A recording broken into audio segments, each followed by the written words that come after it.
Hey there everyone, Adam at X-Laser here to give you a in-depth look at another one of our color effects. So if I come into pre, mid, or post, one of my options I have here is linear bands. So linear bands literally draws bands through the target, sort of like jail bars basically. If I come into RGB1, I'll go ahead and pick red as my color 1. RGB2, I'll go ahead and pick blue as color 2. And when I come back in here, you'll see that we only really have one band right now, a big blue band. The reason why is because we're using a flat line. So if I rotate this from 0 degrees to 90 degrees, we're now straight up and down instead of side to side. And you can see that I've got alternating red and blue bands. One of the fun things I can do is change the band width.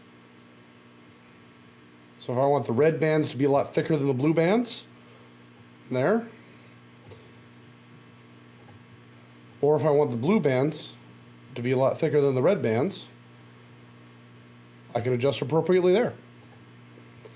So this allows you to have really neat dynamic effects in your color, especially because you can apply your size 1 or size 2 or your angle or anything like that to one of the effect generators in your console.